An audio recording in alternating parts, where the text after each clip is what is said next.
This is the Zone Football League. Welcome back to another episode of the Zone In podcast, where we talk everything Zone Football League across Newcastle. As always, I'm Mason, and joining me today is a fresh face on the podcast, but I'm sure most of you may know him by name, Chris Brain, General Manager of Newcastle Football. How are you? Mate, good, mate. Thank you. That's the way. Yeah, most people I'm sure by now would know you around the football scene of Newcastle, but for those that may not know you or know too much about you, give us a little rundown of how you landed this position, because only just over 12 months ago you were given this position. Tell us a bit about yourself, what you do in Newcastle Football. Thanks, mate. So General Manager of Newcastle Football, been in the role now for 15 months, I think, about 15 months. Now, prior to that, my football experience, New Lambton Junior, played varying youth teams and ended up in Sydney and played down there for a little bit, couple of injuries, came back, played some all-age football with some good blokes at Katara, ended up playing at Mayfield for a period of time, and then kids came along, and then as soon as kids came along, I wanted all my kids to come through New Lambton, so I was involved pretty heavily in the development of that club. And we got us up into the NPL eventually, which was nice. And then off the park, I've been working in corporate life for the best part of 25, 30 years. And opportunity came up to take this role. And I jumped at it, and it's been fantastic ever since. So we've sorted out that phone in the background, but as you were saying... My phone never stops, mate. Yeah. Okay, what did I get up to? So I jumped into this role, fantastic, corporate life, etc. Been here 15 months. So for us, it's now about trying to change a few things, especially in local football. We've got so many challenges in front of us with our grounds and a lack of resourcing and lack of infrastructure. And fortunate enough to be able to work with the Zone Football League, where most of the things that we have done this year have just been about trying to work through varying bits and pieces that we think might need to improve and change. And Newcastle Football manages the Zone Football League on behalf of the two zones, Macquarie and Hunter Valley.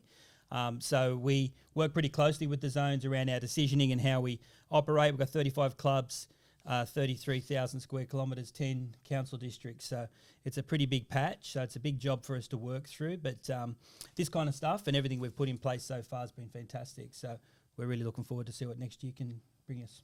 For sure. And I don't know if it just slipped your mind then, but obviously the highlight of joining up with all this and doing the Zone Football League is you get to work with me every day. Not every day, which is probably a good thing. But the opportunity for us to do something like this was, something that we haven't really had at this level before. So we give a young bloke like yourself a chance to step up and take the reins, which is fantastic. And then just work pretty closely with the Newcastle football team in general, which is great. But then it crosses over, obviously, into Zone Football League. So, we're excited and we think it's great that we're giving another footballer like yourself an opportunity to come into what this might look like. And then, where it goes from here, who knows? But onwards and upwards. Yeah, for sure. And touching on all the new things that we're doing this year with Zone Football, what have you had a favourite thing? Like, obviously we've had the pre-season launch in at Queen's Wharf, something new this year. The season opening game, Croatia versus Suns, was great at number 2. Obviously started the podcast, all new social media, everything like that. Is there one thing pinpoint that you would think is your most favourite event? And obviously later on we'll talk about a few things and talk about what's to come as well. Or is it just overall exciting and great to see the development of Zone League? Look, it's overall exciting, but I must admit that the season opener was pretty special. We weren't too sure what it would look like. We were originally thinking about having a magic round to start the season, but obviously having 6 games on number 2 sports ground might have been a bit of an issue for council. So, we had a great event. The 2 clubs put on a fantastic show. Great crowd, 1,800 odd people from what I understand. So, crowd was great. But overall, I think that when you look at what we've been able to do this year, on a bit of a shoestring, where we're just trying to dip our toe in the water and see what kind of connection we might be able to get, and then also some of the numbers we get out of our subscription or our podcast views, and then some of the other things we get in social media, that's a really good grounding for us to take forward. And we'll take that into what 2026 looks like. But there's plenty of positives, but I must say that season opener was pretty good when I had a chance, when I wasn't being ball boy, where I had a chance just to sit back and watch and look at the crowd, and I thought, yeah, there's certainly a market here. 100%, and obviously the reason those two teams were picked, just to display the quality that Zone Football League has. I think it has been developing over the years, but now when you really look at some of the names in the league, whether they're big names that have come back down through the ranks and now they're in Zone Football League, or still young guys that just haven't broken through in the NPL or higher grades and now they're playing in our league, it really is good to show what we have, and really, like, why wouldn't we want to showcase it, because what we have is pretty good. Oh, mate, absolutely. Look, there's no code that has the depth of what football has. Like, you've got to recognise that we're promoting down to, in essence, what's 5th division football, but no other code has what we have from a depth perspective. And having been closely associated to New Lambton's rise up in through to the NPL environment, unfortunately they've come out now, but that's football. You've got to accept that. And I think that's a great thing about football now that we've got Pro Rel. But, when you look at some of the boys that come out of a zone league environment, going up into NPL, and then a lot of boys that are starting to float back, the quality is certainly there. And that's across the board. I think the best goal I've seen this year came from Zone League 3. And then some of the opportunity also that we're starting to see younger players start to come through a number of different clubs.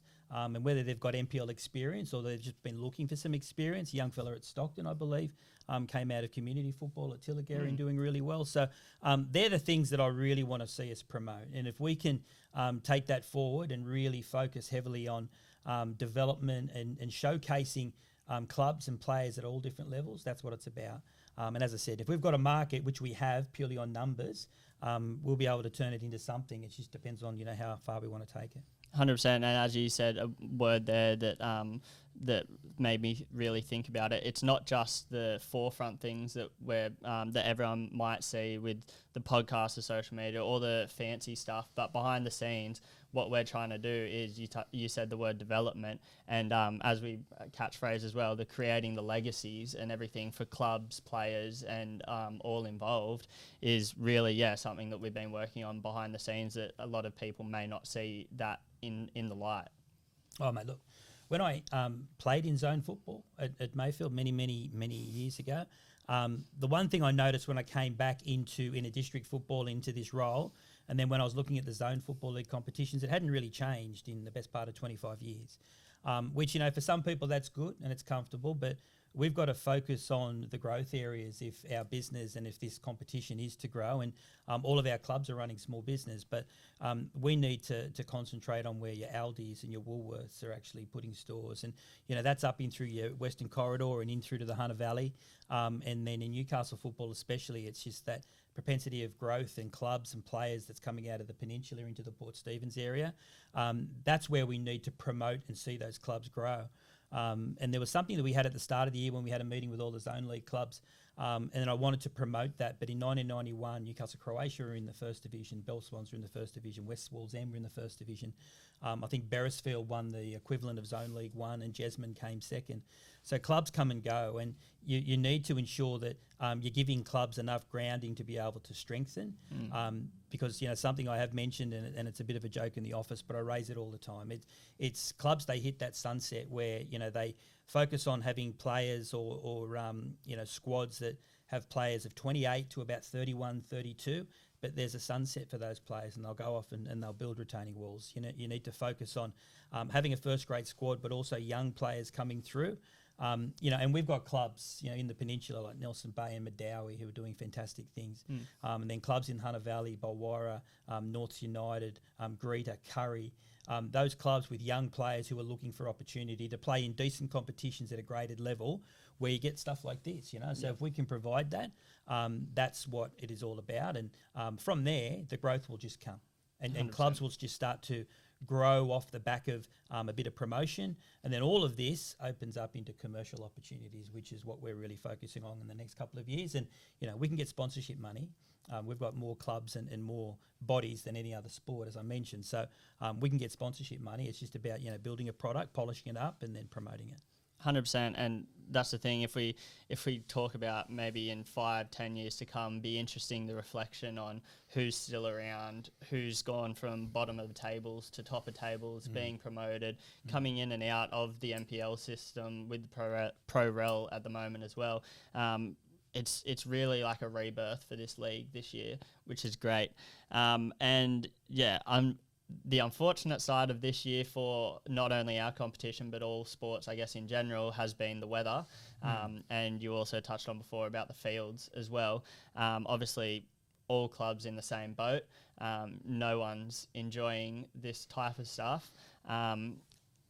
What's something you've seen clubs doing well, maybe clubs can work on with this struggle that we are facing? Like, we thought last year was bad enough and now this year is almost worse. Is there anything that you've been seeing from your side of things behind the scenes? Oh, look, there's a few things. Our resources and our facilities are just poor. Most of our football clubs are playing on public parks that they either turn into football grounds each weekend or they're trying to turn them into football grounds long term. I've got a close association with Newcastle Council and with Port Stephens now, and just working through what each LGA has focused towards what sports ground infrastructure looks like. I think for a long time, football's probably been not lazy, but a little bit forgotten. And our numbers suggest that we shouldn't be forgotten. We should be, leading the charge. So, there's a lot of different things that we need to work through around, development of grounds, but also opening our eyes a little bit to, some other things around, hub use. We've developed some hub grounds in Newcastle football for our inter-district clubs, and some of our zone league clubs enjoy that. Where we have a neutral venue where clubs can go and play if their grounds are washed out.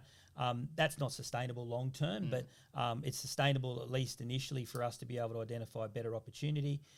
We're starting to work through what opportunities we can find for especially development teams, and then development teams will open up into space that we might be able to control, and there's a few areas that we're looking at there. Obviously, everyone talks about synthetic facilities, and we're talking to council at the moment about a number of opportunities that we think we can come up with synthetic turf. But there's a whole range of factors that you've got to take into account now that potentially they weren't on the table when Spears Point was built. And there's some environmental factors, there's some health factors that are raised now. There's some really cool hybrid options that you can look at. But the key thing is finding some land or a parcel of land that you might be able to put that on. Council don't provide long-term leases, 99-year leases and things anymore. So if a club was going to, step up, that's better. If a club was going to step up and try to find somewhere where potentially an artificial surface could be placed, you've got to allow for the fact, well, if you're going to invest money in something like that, you want some kind of tenancy. And obviously, if you're going to put a lot of money into it, or if you're going to invest or look at grant money or borrow money or put cash or capital into that or member funds, you've got to have some kind of control. So there's a range of things to take into account. But as I said, council have been pretty good. At the moment, we've just got to really cross our fingers and hope we can get through. But as I said, that's not sustainable. Next year, we need to look at a whole range of different things and see how we can change that narrative a little bit. We literally at the moment sit and wait for Saturday to come for the rain to fall from the sky. That doesn't work. And we look at trying to get games played on Sundays, but especially in a district football where we can, I think, be a little bit more flexible, especially with kids 12 to 18s. And do they need to play just Saturdays or Sundays? Can they play some midweek games? And that just reduces your footprint off grounds. And it's all about, sustaining things and making sure that we've got our own control mechanisms in place that we can try to offset the fact that what we can't control, which is the weather. Yeah, 100%. And as you say, with council logistics, some clubs maybe not financially in the position to be upgrading their field, but even still just taking care of your field from a club side, and just, I'd say, common sense as well. If it's going to rain, and mowing fields and stuff like that, just really being proactive about that, I guess. Mate, I've mowed plenty of fields in my time. And you're right. Even like today, we've had a wet weekend, we've had a wet week. We've got a couple of days now. We've got a little bit of sun, and it's hard with volunteers. But now's the time you want to be working on your ground and marking your lines with one eye on our phone, which will be 98% accurate and tell us when the rain's going to come next. But trying to get things done and prepared, that's the hard part. And that's the one thing I'm not critical with volunteers about, because they're volunteers when they can actually get on their part. But the important thing is that if everyone's flexible and we maintain a really agile environment towards potentially what we can do as a collective instead of trying to do things individually as clubs, I think we can get some leverage. But it's more about now just trying to look at different ways of doing what we've done in the past, because our environment's completely different. So, a few changes here and there, but so far so good. Clubs have been pretty good and they're very receptive to change, which is great. Yeah, of course. And bringing it back relevant then to the season currently, one club out of our whole zone league system was fortunate enough and did well to actually get on the weekend, that being Bellbird. Had their game on in Zone 3 against Barnsley on the weekend, the only game played for round 19. That result then being a 1-0 win to Bellbird, who currently in before and after that game in 10th with Barnsley in 6th. So Bellbird, obviously, both teams probably cheering that they got to have a run, but Bellbird continued the smiles, obviously, after the game as well with a win there. Yeah, look, and, there's that area, Bellbird, another area that's a really big growth pocket. And they've been around for a while. I remember they were around when I was playing, and they were quite successful in Zone League 1 back in the day. So it's great to see that they're back and they're doing well, even though they're down towards the bottom of the table. They've had some decent results. They've got a good facility, good committee. They're one of those clubs that's in a really good position if they focus on what's around them. And if there's a lot of houses being built, a lot of families, you build your club from there. And if you can get a little bit of culture built into your club, that's easy enough to do. And at this level, it's good because, culture is important. You can all go for a beer afterwards and celebrate and do everything that most of the boys at this level like to do. The important thing for us is trying to build things for clubs like your Bellbirds. But they seem to be doing well. And I think Barnsley might have missed a bit of a chance on the weekend to take a spot. But that's the beauty of these competitions, mate. They're close. There's not a lot between a lot of the different teams. So it certainly creates a little bit of interest, which is fantastic. Yeah, definitely. Obviously that being the only game on the weekend, not much else to review football-wise. But the point of getting you on today, not only just to get nothing else to talk about. Yeah, pretty much, yeah. But also just to clarify some questions that have been asked throughout the season, maybe squish some speculation on a few things and so on and so forth. So we do have a few questions here that have been sent in. Is that right? Whether it be from social media or things we've pulled from the Football Forum, which always have great questions to be asked. Pardon me. But I guess the first one I'll just touch on is we've spoken about some events that happened pre-season and the things we're doing throughout the season. What are a few things that we'll talk about that we're doing for finals and post-season and things like that? Obviously, we'll still be doing podcasts through to the back end of the season. I think, did you touch on as well, we're doing the presentation night as well. So not only just for your normal zones, Newcastle, Hunter Valley and Macquarie, but we're actually first time ever doing a Zone Football League presentation as well. Yeah, that's exciting. And look, it's probably long overdue, to be fair. Newcastle Football, we have a presentation which our clubs enjoy, but I think it's really important to recognise that in the Zone Football League across all divisions that we should have an opportunity for a presentation night where the players can dress up and they can bring partners along and they can just celebrate what's been a fantastic season. So we'll have a presentation night this year. The one thing I picked up last year when I came into this role is that we had grand finals and we were handing out trophies on grand final day.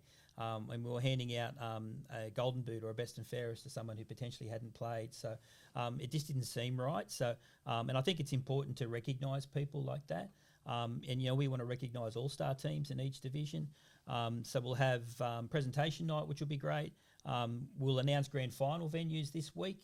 A few things just to clarify, but again, last year we recognised that Zone League 2 and Zone League 3 were on the same day, and so obviously then Zone League 3 probably didn't get the lustre that it probably deserved.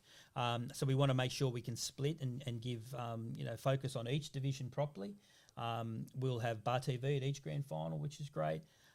So just some focus around finals, and then really trying to build into how clubs can start to take their programs into next season with a little bit of focus. Yep. And if we can attract people to our competitions, either from NPL competitions or from elsewhere, fantastic. If we can potentially see other clubs open their eyes to say, look, we might want to be part of a Zone League competition, I think that's important. And, working pretty closely with Michael Carraro and with Joe Davies at Macquarie, this is just the start for us. Yep. We need to, add little bits and pieces, but at the moment it's been pretty easy because we haven't had a whole lot to add to. We just, throw bits and pieces in and people think, wow, that's good.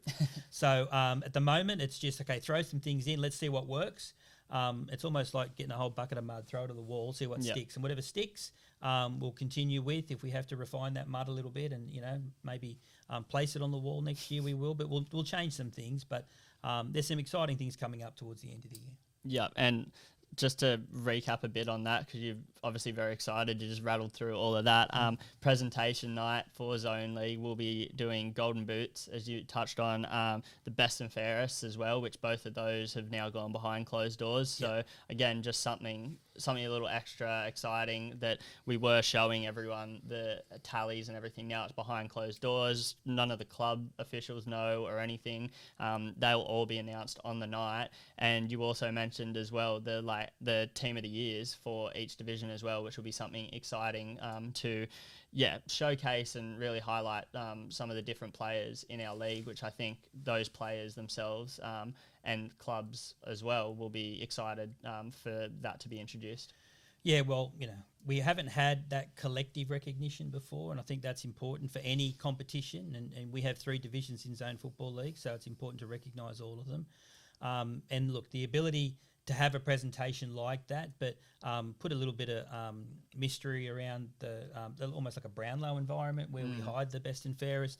I think before it went behind closed doors, it was pretty close. Very, and also the Golden Boot. So, and then you'll find also with the number of makeup games we've got midweeks, sometimes they just go through without a lot of recognition that the game was actually played. So it'll add a little bit of spice to who potentially might win those awards, which is great. And then the awards night itself will be a bit of a lavish affair. There's a fair bit of planning and whiteboarding going on at the moment around what that might look like. But, I think it's just, really good to try and recognise things. And an All-Stars team, which will be very difficult to pick, but an All-Stars team is something that, we've never really had. But I think it's kind of cool to be, in Zone League 2, Zone League 3 and be considered an All-Star in that division. And then how that develops, who knows what we can turn that into, Sometimes, and you did mention about me getting excited, sometimes I do need to be pulled back a little bit because I've got to, kind of just take one step at a time. But there's a whole range of things you can do. And, how far we take it into the next couple of years will be key. Well, you see the NPL All-Stars coming up against the Jets soon in a couple weeks' time. Maybe something like that we could see with Zone League 3 coming up against Zone League 2, Zone League 1 up against Northern as well. Maybe something in the future to look at. Yeah, look, it's been mentioned. I just think that the timing this year has probably caught us out a little bit. Because I'm aware of the fact that, when seasons finish, players and teams go on end-of-season trips and things. And I think that, the timing and the date for our end-of-year presentation has come up with a few clubs saying, unable if a lot of players can get there. And we get that. But it wasn't a reason for us not to have something. And we're pretty comfortable that the numbers at the moment and the tickets have been pretty great. It's pretty good. So that's good for us. And now I think it's about just trying to, get some kind of structure around what a season might look like, leading into something like that with an All-Stars game at the end of the season. I think it would probably settle a few bets, and I think there's some boys across all divisions who think they're just as good as the ones in front.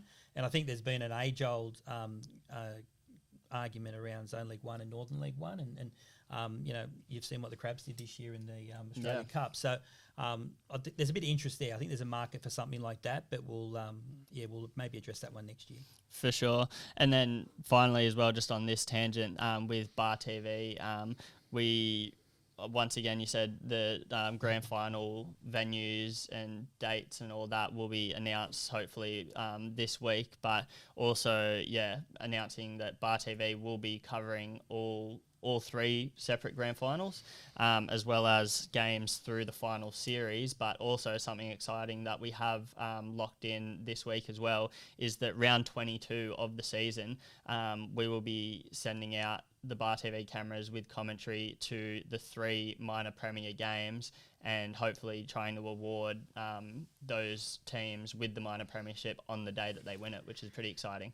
Yeah, the logistics on that one is probably going to be hard for us to get across three divisions and to present awards to the premiers, but I think it's important that you do that.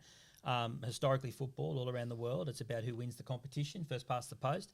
And in Australia especially, final series are something that are a little bit of an added extra, but we want to recognise the premiers, the best teams in each competition.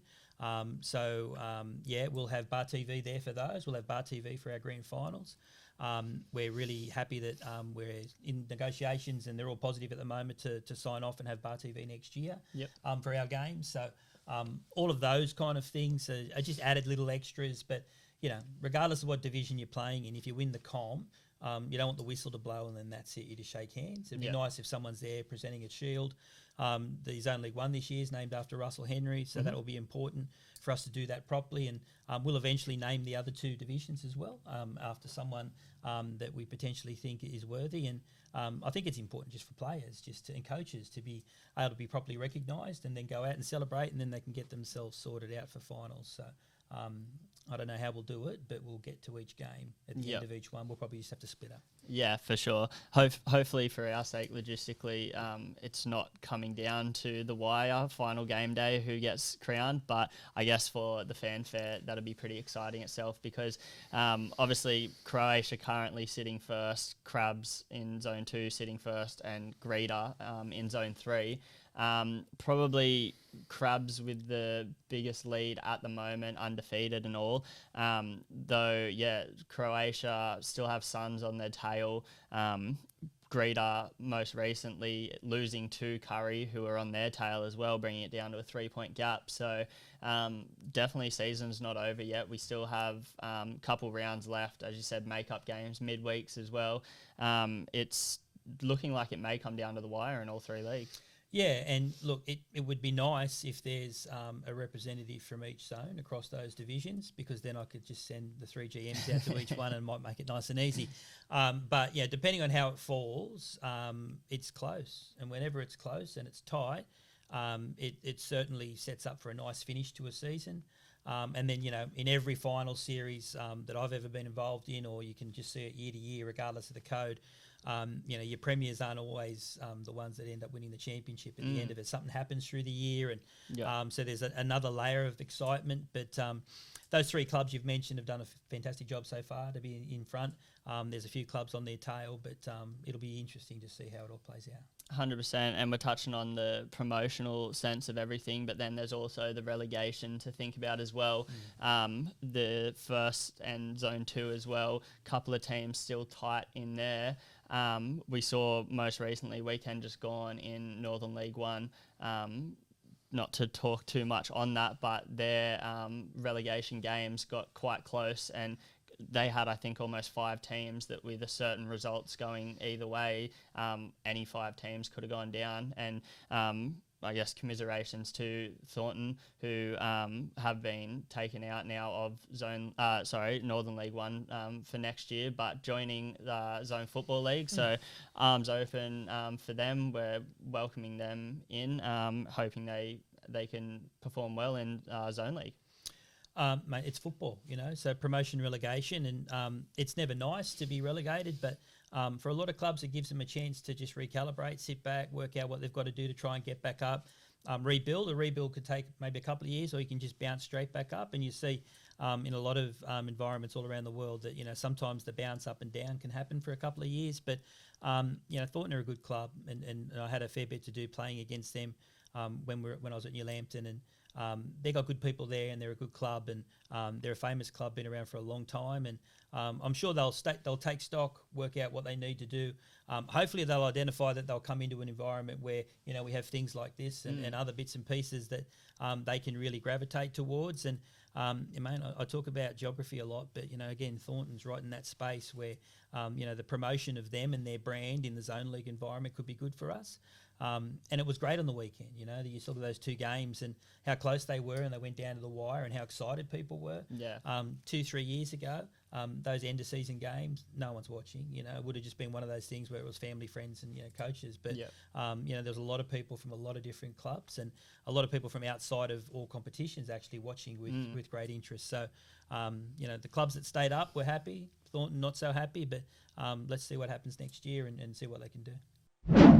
Just wanted to take a minute to thank all of our great sponsors of the Zone In podcast.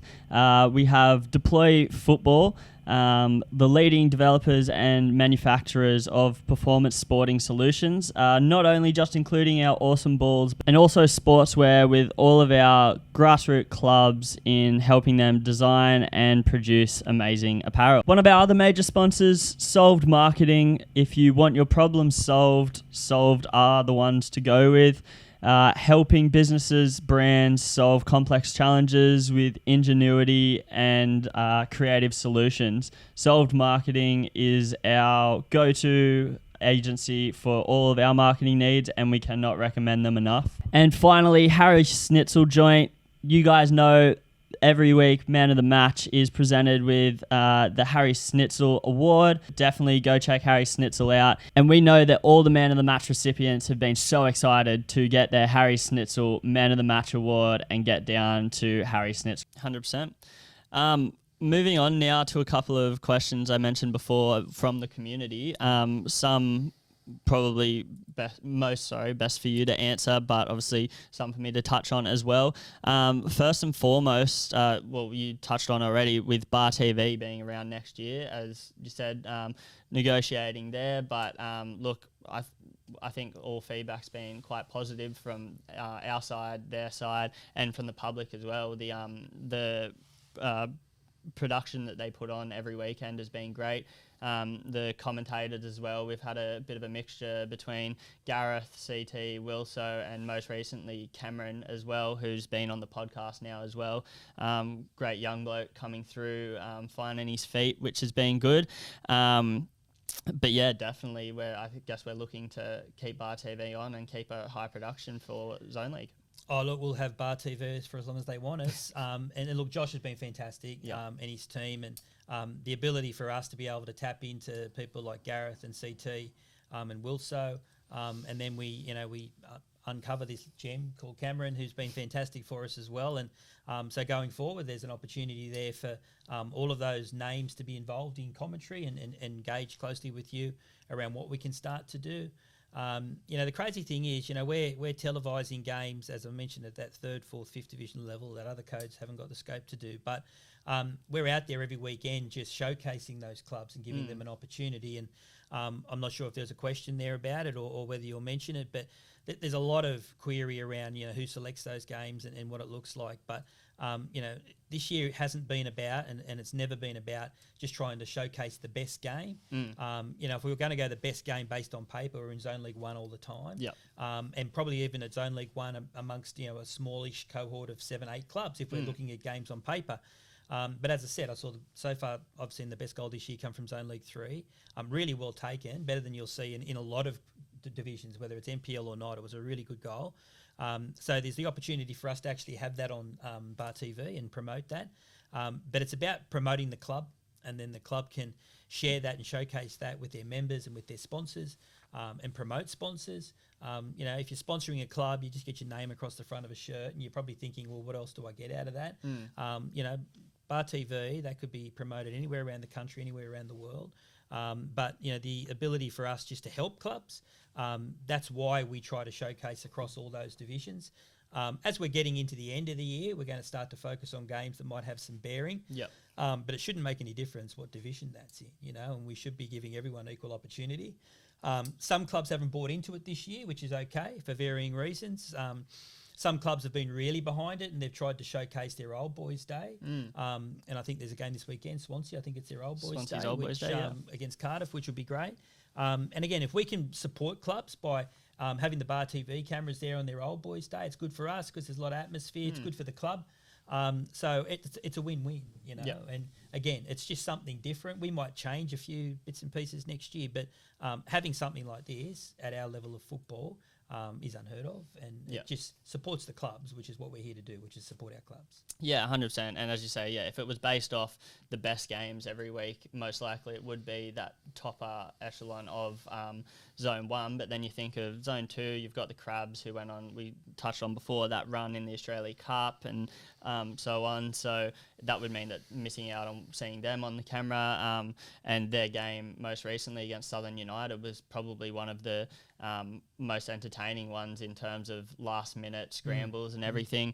Obviously, yeah, you've had some good games in Zone 1, but then a couple of tough ones in Zone 3 as well, where commentators, Wilso loves to say that with every game he's been to, but specifically he's mentioned about some of the Zone 3 games that he just doesn't want them to end. But that's just what our league of football is becoming, games that people do actually care about. And it's not just we want to watch Zone 1, it's there's 2 other divisions below, and as you keep saying, we are 3rd, 4th and 5th division that no one probably ever thought to watch, but now giving that opportunity and giving the clubs the opportunity to promote themselves and being known, well, who's to say what happens next year? True, and look, I think that probably something to clarify as well. The best goal I saw in Zone 3 wasn't yours, by the way, Mason. I was waiting for that. Most people would have scored that, but ball bounced up and the keeper was off his line. Yeah, But anyway, move on from that. But again, you know, I think that you've got to allow for the fact that we also had a fair bit of disruption throughout the year. So when we get last minute changes and clubs aren't putting their hands up, some clubs put their hands up and say, yeah, we'll do it for you. And it gives us content that we can actually take forward. So, you know, that might dispel the rumour about Merewether United getting a lot of games, but sometimes we just had to call upon someone to do it. Yeah. Or maybe clubs wanted to play against Merewether on their old boys' days because they think they can beat you. But who knows? Well, I don't know how that works. Yeah. But I guess, look, nothing's ever perfect because we just kind of threw ourselves into this. But if clubs want to be showcased and they want to be promoted and they put their hand up and they want to be part of this, we can turn it into whatever you want. And we've had some fantastic days at Old Boys Day. Bullies Day at Mayfield was a fantastic day for that club. A whole range of different things that, you know, we can do to promote clubs. It's just up to the clubs to kind of buy in. But I'm okay at the moment because this is just new for a lot of them, you know. So for most clubs, it's like just trying to get their head around. And hopefully next year, you know, we'll have a very full schedule before the season starts and we know what games we're going to showcase. Yeah. Interesting you say full schedule.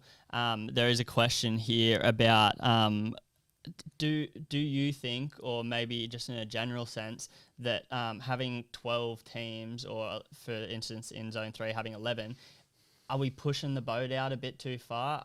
Is there too many teams, which sometimes will lead to blowout scores, discomparison in matchups and stuff? Is there a call to maybe bring competition smaller, or is your thought to try and is the reason why we're having such larger competitions to give more clubs a chance to participate? We're the biggest sport for a reason, so and there's a lot of clubs. So, but we've also inherited a structure. And when I say we've come into this environment from a management perspective where clubs were already pretty much settled in certain divisions, and then also we had the promotion relegation pyramid to take into account. So we're not in the business of demoting clubs or kicking clubs out of competitions. We're not in the business of helping clubs select their squads or whether they're going to be good enough or not. But we're realistic enough to note that when you're at Zone League 1, 2 and 3 level, it can be hard to get your head around whether or not a team may be competitive from the start or whether it might take some time. And hopefully the clubs that struggled a little bit this year have got a really good view on, okay, what does it take to be successful and how does it work? We will always get a disparity in relation to, say, the bottom half of your Zone League 1 and then your top half of your Zone League 2 and so on. But we have that now, I think, in Northern League 1. And I think that when we start to work through a couple of years of promotion and relegation, I think things will start to settle themselves. Like if you look at Zone League 1 next year and Thornton come down and Crattis Bay Crabs come up, it just gives a bit of a different feel for what that competition might look like. And then, depending on what happens in the other divisions and how that works, or the Crabs might go on a losing streak and not get promoted, but I'm thinking that they're probably going to, given their numbers. But how the other competitions work, it just gives you an instant refresh. Yeah. It would be easy for us to say, 10-team competition across 3 divisions would be great, but what clubs miss out? And if clubs put their hand up and they can't reach the relatively basic criteria that we set, that's where clubs have to make a decision of, okay, maybe stepping away. But we're not going to force clubs out of competition. We'll try to find space. We've got space for another team to come in to the 3 divisions, just to remove the bye potentially. But we might need to do a little bit of selective promotion here or there, or a few little changes. But we need clubs to be aware of the fact that we're identifying that if you're promoted, congratulations, you're up. If you're demoted, you come last. There's a consequence. You do go down. But I don't say that consequence is some kind of punishment. It's about making sure that when clubs do go down, they get a chance to recalibrate, as I mentioned. And then if there's other clubs who think that they've got the structure, Nelson Bay jumped this year, even though they didn't win the premiership. Stockton as well. Stockton as well. And they've both had some positives and some struggles, but I think they've both shown that they've done pretty well to get where they are. And I think now, and 2 really good clubs, I think they're both well aware of the fact of what they need to do going forward. So there'll be a bit of movement, I still think, in a couple of years. But look, if I could have 3 teams of 12, I think it's just a nice tidy number. Yeah. And we've also got to be mindful of the fact that we've got a relatively small window for our competition to fit into before we all get squeezed off as of 30 September. So, I think the number's okay at the moment, but I think just natural attrition will probably sort it out for a lot of clubs maybe. But we'll just see how that plays out. And then talking about, obviously, coming into this season, we promoted 2 teams into the higher grades. Is that something that the competition's looking at making a permanent change to in years to come, doing 2 up, 2 down? Maybe is it just a thing that we introduce early to get that reshuffle going and then bring it back to 1? Or what was the reason why this year it's 100% 1 up, 1 down? Yeah, this year when we brought up Croatia, we brought up Stockton. It was about balancing the competition as our top division.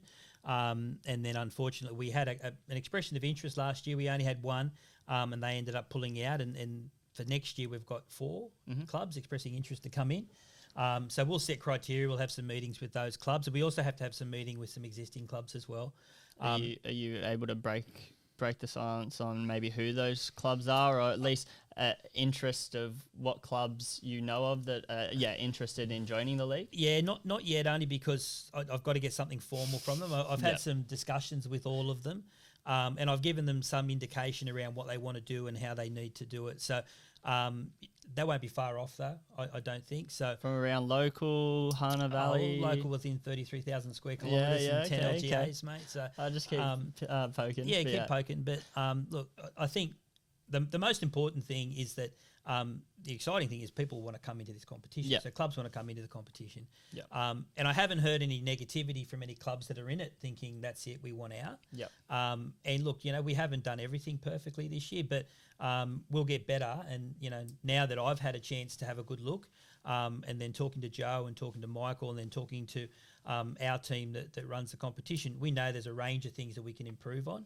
But this is only year 1.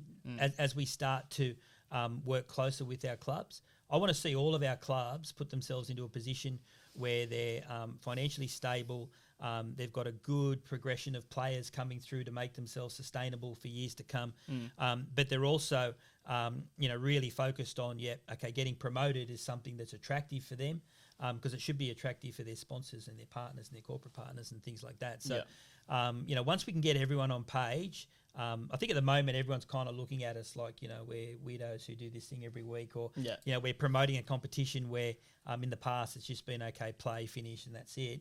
But there's a method to the madness, and I think that they'll get a lot out of it if they jump on board and then carry on. And the good thing is we've got support of all our boards across the 3 zones to try and turn this into something that's really well structured. And Northern New South Wales football are big supporters of the fact that now we're all in the pyramid. How can we work together to make things happen? So we're excited about what's going to come in the future. Yeah, for sure. And we've touched on as well some struggles, and maybe that's where the question is raised of should we downsize a bit and just muddle my words up, but downsize a bit because of the struggles with fields, the availability of them also, but the longevity of them throughout a season, but also another large issue this season has been referees. Would less teams in the comp allow more referees to be shared around? Is there a problem with the amount of there is a problem with the amount of referees, but maybe from your backside of knowing things, why is that a problem maybe? Is there a reason we've seen not enough referees being in competition, and that's not only just in zone league, but in a district as well. But yeah, I know from our conversations, we did actually have a rise in referees this year, I believe. In a district level, we had an increase. That's in Newcastle football, and we brought in some assessors as well, which was long overdue. Oh, look, I think the thing with referees, referees in Zone Football League are managed by Northern New South Wales Football, so that's part of Brad Carlin's team, and they do a great job. I think the issue for us is getting enough centres each week, and then that's just coming down to recruitment. But you can't recruit until you retain the ones you got. You've got to work pretty closely with the ones you've got and improve their environment. Steph Palmer and myself attend the referees meetings every month and give the Zone Football League referees an update in relation to what's happening and how we can do things and how we can improve. Zero tolerance has been important this year. I still think we've got a fair way to go to really get our head around what that would look like.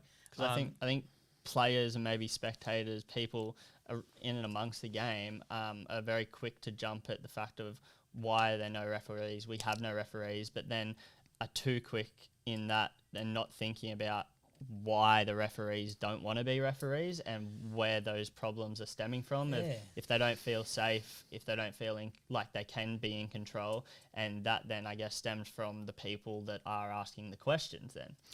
Yeah, and look, you can work out pretty quickly that there's a dearth of referees for match official abuse, and there's been a fair bit of that over the years, and I've seen a fair bit this year, some of which has gone unpunished because it's up to the referee to pull the plastic out and officiate that properly. So there's a bit of work for us to do with the referees, but then on the flip side, there's a difference in any game of football between frustration, dissent and abuse. And referees are working closely with Brad, and we're doing a lot of work in district football, but the referees also just need to be mindful of what the differences are. And we've got some great referees who manage it really well, but we've also got some young referees who need to be managed along the way. And look, I think as we start to build a competition where we've got some strict parameters around varying bits and pieces, we enforced a walkout this year in first grade, which, Steph will send a reminder out in the next day or so leading up to finals. That's dropped away a little bit. But that actually gave the referees a degree of confidence when they went out, that they had some support. Some clubs have been fantastic at it, do it every week. Some clubs have kind of dropped away from the walkout because the players get a bit toey and they want to get out earlier, but they're still walking the referees out. Yep. So, we'll find some common ground how that works. But because at the end of the day, referees are actually just employees doing a job. If 100%. you or I in our job and everyone else in their day-to-day environment, if someone just came up to you while you're doing your job and yelled at you or swore at you, there'd be uproar. You'd hate it. But for some reason, because it's a referee on a soccer field, it's a game, there's some people think there's a difference. It's that societal norm, right? It's always been the case that come on ref, your eyes painted on, or where'd you get your glasses, all that kind of stuff. That's okay. That's just banter, right? I can cop that kind of stuff. When it starts getting into dissent, a good referee will handle that. You get a lot from the sideline. I always find it strange. You get a lot from the sideline from Conference League and reserve grade players who are criticising the referee. A referee probably should stop and say, hey, look, boys, I'm doing first grade here and you're not playing first grade. Yeah. Or you get a lot of players who will criticise a referee for making a mistake, but there's no players in any of these divisions who play a game without a mistake. Yep. But again, you've got to kind of allow for the bit of frustration and the testosterone and varying other bits and pieces. But we're kind of getting there. It would be great if we had no incidents at all of match official abuse or anything like that, but that will come. But it'll take a fair bit of time for us to make sure we find the balance. In the main, most of our games that I've been to, especially, and some really intense games and some quality players have been pretty good. Yep. Only a few instances, to be fair, but we've just got to try and iron out those instances as much as possible. And then also, back to the referees, it'd be great to try to improve their environment a little bit. Let's work out how they're paid, what we pay them, what incentives they might get. And as I said, once we look after the referees we've got and retain them and make it a really nice, comfortable environment, then I can go out and recruit. And recruiting will be pretty easy once we've kind of sorted out what the environment looks like at the moment. 100%. A hotly talked about topic in the forum especially, but just around town as well, is the question of the money getting passed around in zone league, and I guess in football in general, around all grades. Player payments, coach payments, things, contracts as well. I'm naive to it all myself, even though I'm playing in the system. But what's your if you can talk on the stigma of that and either confirm, deny, shut things down or whatever? My professional background's in contracts, so I think that, look, there's a lot of rumour around players getting paid at all levels, all divisions, to be fair, and that's from the top down at NPL down. There's no contracts in local football that are formally registered. So, and when I say formally registered, if they're formally registered with the ATO, you become an employee then. So that has a requirement for things like superannuation payments and workers' compensation, and a whole range of different things that, regardless of how big local clubs might be and what level they're at, no one's in that position to be able to do that. If there's some registrations waived, that's a matter for the club and the player. If there's some money changing hand, that's a matter for club and player and the Australian Taxation Office, I'd expect. Because, if a player's getting a certain payment, like a referee gets a payment, it's like a hobby money up until a certain amount. But, any kind of income that someone is earning, clubs and players should just be aware of the fact that there's ATO obligations to be mindful of. So Newcastle Football or the Joint Zones, we don't recognise contracts at this level, and we don't get involved in contracts at this level. It would be up to clubs and players to identify whether someone is being remunerated or rewarded or sponsored to play football, but it's something that I'd caution them all just to be mindful of their audit. We don't audit our clubs. So, and some of our clubs aren't audited. It depends on their turnover levels, but, it depends on the club and their financial responsibility and their fiduciary operations. So it's up to them to make sure that they do things properly. So some people are asking, though, the question of, is it getting to a point, rumour-wise, where Newcastle Football and the other zones should step in, should have a mandate against payments of any kind? Obviously it's hard to then keep track of all of that, but I guess it in something is that something that maybe is contributing to the distancing of the top teams to the bottom teams, and obviously no one wants this to be the case, but is it getting to a point where if one team spends this, allegedly spends this, another team has to spend that, so on and so forth, to a point where you're almost just buying the title? Yeah, potentially, and again, I'll caveat that with the fact that, depending on if those rumours are correct and who gets paid what, because we don't know who gets all paid, alleged, right? Yep. So it's all alleged. So you've got to allow for the fact that if clubs are making payments in whatever way, shape or form, the Joint Zone Associations and Northern New South Wales Football, to some extent, we manage the competitions that these clubs enter into. We don't manage their operations. We don't audit. So going forward, our criteria to play in competitions might have a degree of financial sustainability for us to identify where clubs might be sitting, just purely if we start to uncover varying external sources where they're going to be expected to pay higher fees for grounds, or one day if we ever have artificial facilities for our teams to play on, and they need to allow for certain fees to be able to use those, and even referees' fees. If we've got an increase in fees, that we need clubs to show that they're sustainable, but that would only really just mean that we're asking for bank account balances or things like that, and I think that's a fair way down the track, to be fair. As I said, that my only advice to clubs is that if they are waiving a rego, make sure you can afford to waive a rego, and then also manage your internal communication around who gets paid what or who gets registrations waived, because other players will start to tap into that. Yeah. And then if there are payments being made, just observe things properly. Talk to your accountant, and if you're getting audited, depending on your turnover, they're the kind of things that you should be recognising. Yeah. What about getting paid in pizzas after the game? Is that something where how do we feel about that? It's more of a contra situation with a sponsor. So, look, I reckon that if you had a sponsor that was a pizza shop owner and they were paying in pizzas, who knows? You could probably get away with that. I wouldn't knock it down as a player, so Absolutely. I'd definitely love that.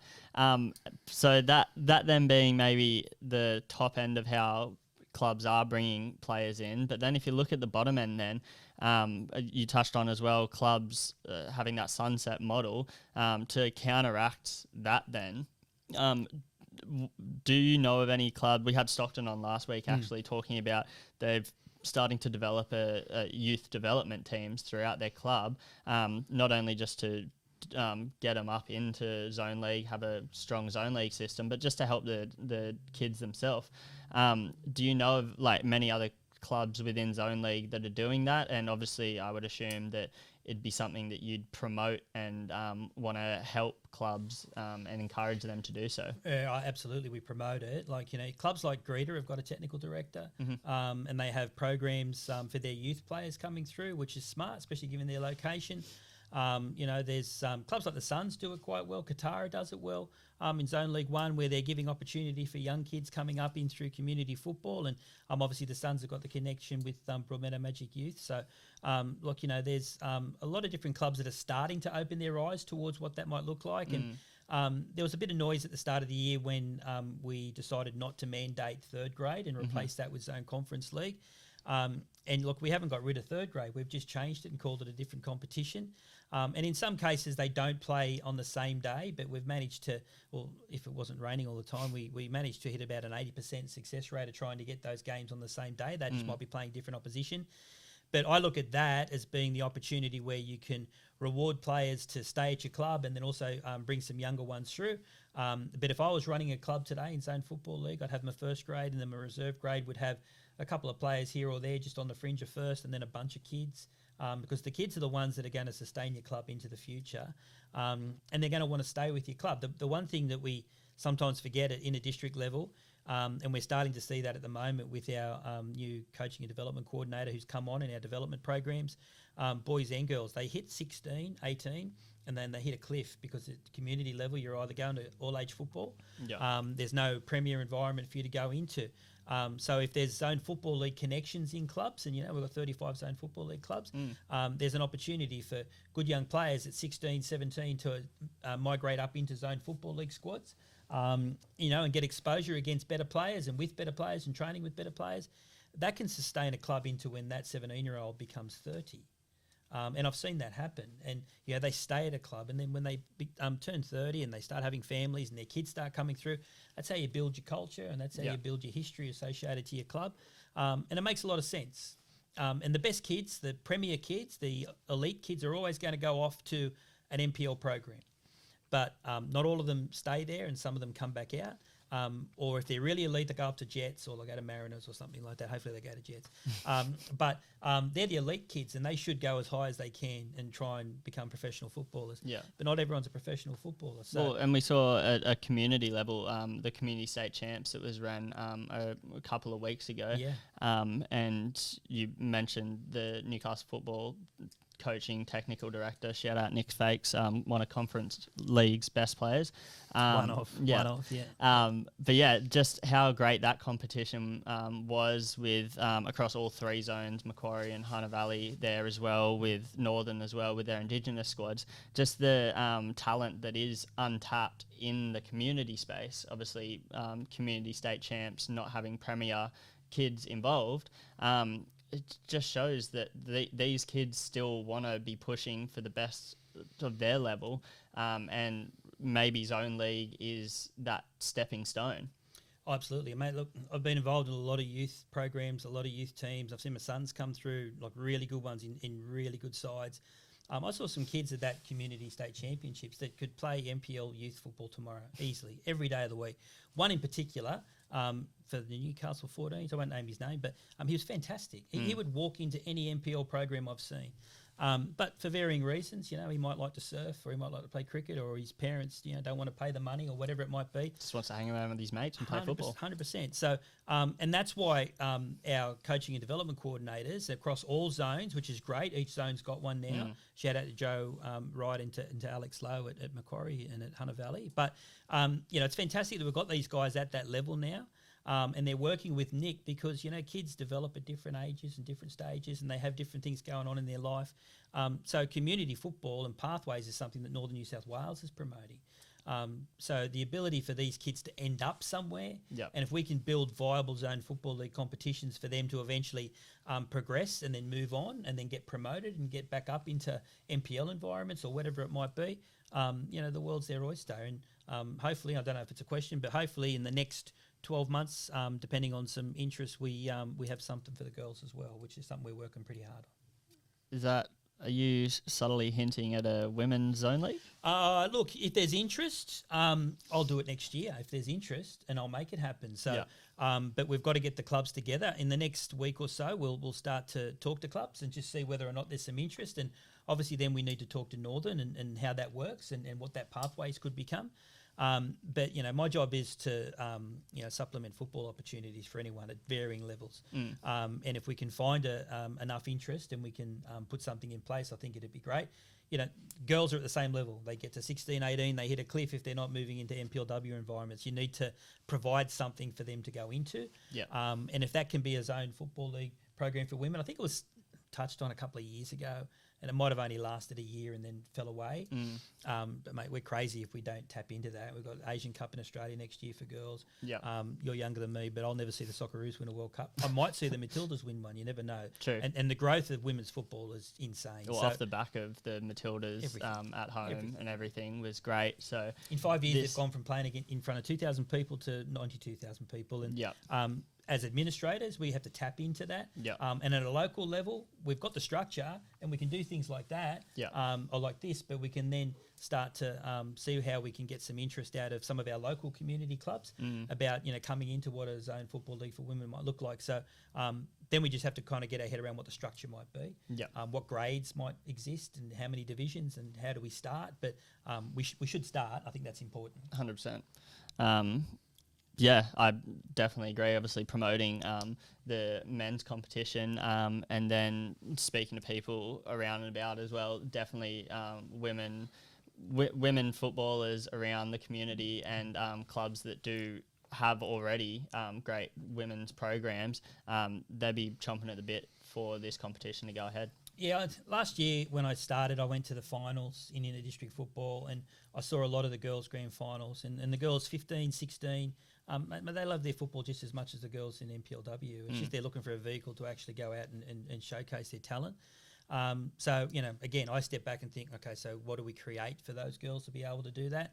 And, you know, we created a fair bit in the first 12 months. I'm pretty sure we can easily do that with the girls. 100%. Might just mean a bit more work for you, but that's all right because you don't work unless you get paid for something. So yeah, look, I like money, so I'll keep working. That's the way it works, mate. That's the way it works.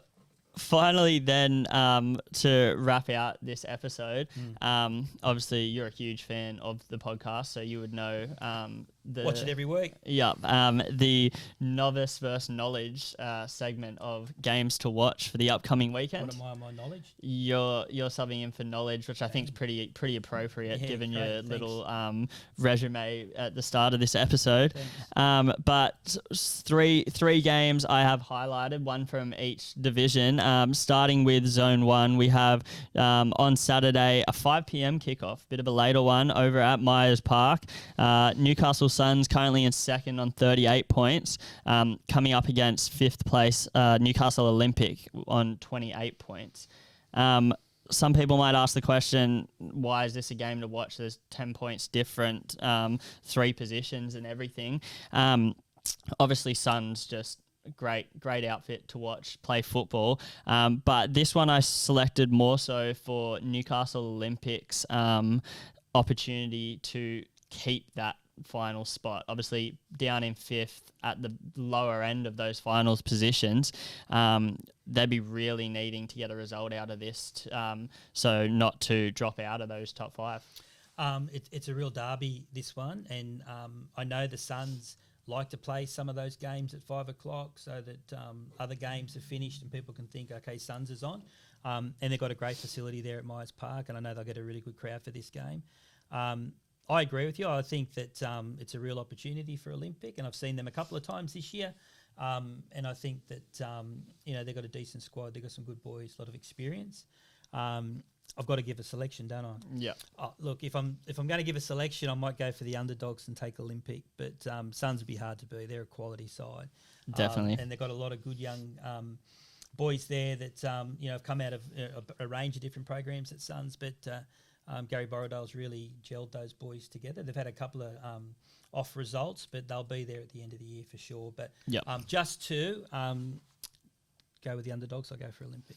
Righto. Well, yeah, I can't really look past the Suns in this one. I think as you touched on, they like playing at that 5 o'clock slot, gets the crowd going and turning up, which I reckon they can't afford to not get up for. So I reckon, the Suns here for that one. Looking down into then Zone 2, we have on Saturday the normal 2:30 time slot. Minmai on fifth place, 29 points. Coming up against third place Cooks Hill on 32 points out at Minmai. Obviously, again, only a couple spots separating those two, but only 3 points in it. So with Minmai getting the 3 points here, they go level.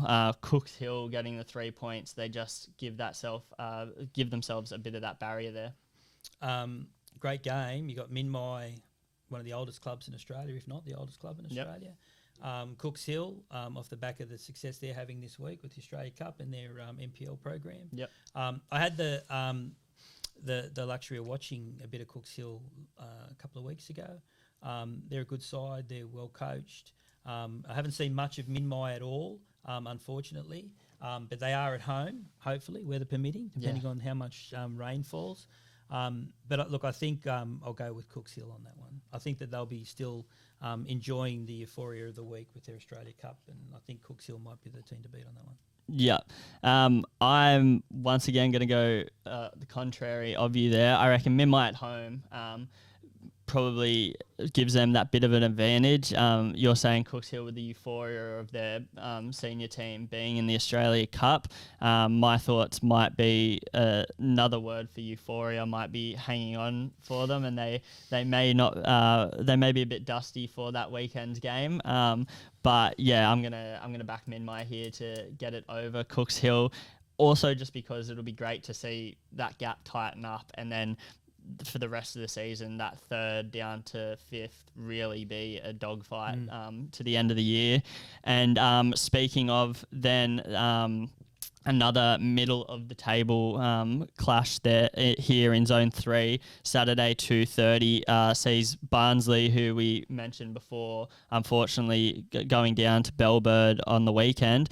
They're in 6th place on 21 points, coming up against 4th place, 27 points, Merewether United. Are you playing? I'd hope so. Don't know, I've been pretty inconsistent in and out of first grade thanks to head coach Kieran. So yeah, we'll hopefully see me in first grade there. But that one to be played at Taylor Park.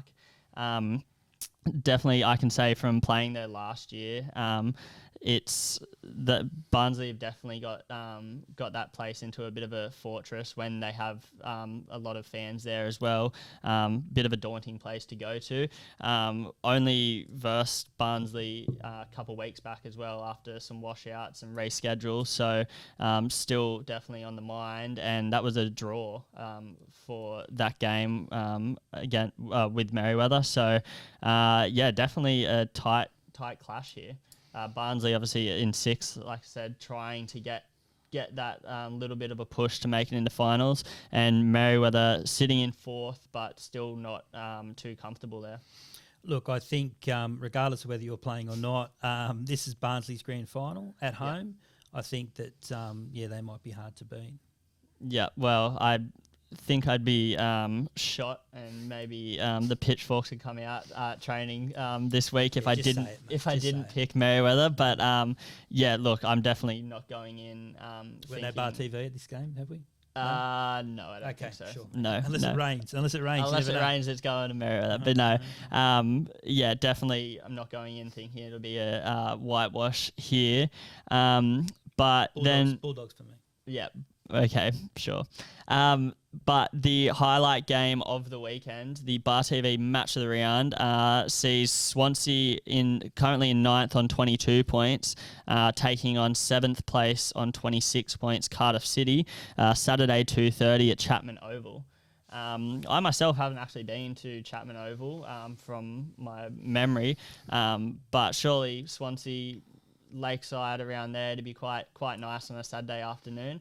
But you'd have to imagine Cardiff going down there wanting to ruin that peace and quiet down there for Swansea. Yeah, look, Swansea, a great club, great facility, and last time I was there, it was a great day, really well run. Cardiff copped a lot at the start of this year when they had a couple of results go against them. But they had a pretty rough start. They had some games against Suns in Croatia. But as they've gone on, I think that they're a real smoky. They've got some really good boys and some decent players. Well, they brought in a few new players as well, so took a few games for them to gel, it seemed. Yeah, look, Alex Reid up top and, Wes up top. I think that, if you've got boys that can score, they're always going to be hard to beat. I just have a feeling about Swansea. I saw them about 4 or 5 weeks ago. They've brought some boys in from Bell Swans, and I thought they were really quite well coached and set up quite well. And I think that there's a chance for them at home, so I might go the Swans. So Swansea for me. Yep. Well, and you touched on earlier as well. It is their old boys, old girls day as well, so definitely something to rev up and play for there. I do think that would be a factor, and I am thinking this is going to be a very tight game, not just to keep the flow of going against one another, but I just see Cardiff getting the result here. Probably for both of these teams, as you used the analogy before, maybe a grand final game. Whoever loses this one could probably just loses their grip on finals places. But yeah, Cardiff sitting in 7th, they're not down and out yet. So definitely they'll be, I reckon, pushing for those 3 points just to keep them going momentum wise to the end of the season. So yeah, I'm gonna have to go to Tigers here. Are we all different? I think so, yeah. There you go.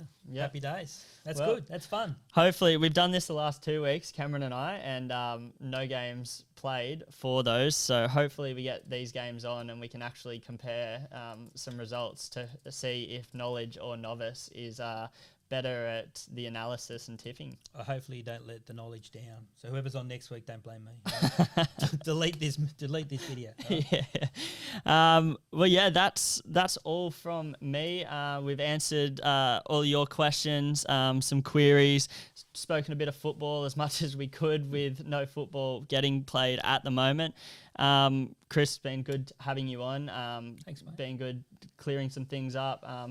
I can imagine a lot's been learnt from the outside perspective of a lot of people that may not know the ins and outs. So I definitely think, we probably should have done this a bit earlier, but there's never a bad time to squish rumours and bring things to light. So definitely for the rest of the season, hopefully this episode has educated a few people on a few different points that we can take through to the end of the season. Mate, I'm happy to get the call up from the bench, and I'm happy to answer questions. And as you know, I'm more than happy to answer questions from anyone. If they come to the office or give me a call, anything we can do, we can have a chat in person or over the phone. But happy to answer questions whenever.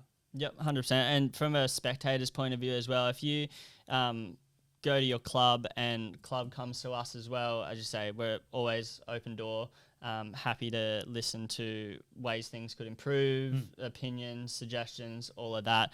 And otherwise, just keep them coming through social media. Probably ease off on the forum. That gets scary sometimes. But I don't read it. lucky you. But no, socials are always a way to contact us. But this has been episode 20 of the Zone In podcast. We'll see you next week. Cheers. This is the Zone Football League.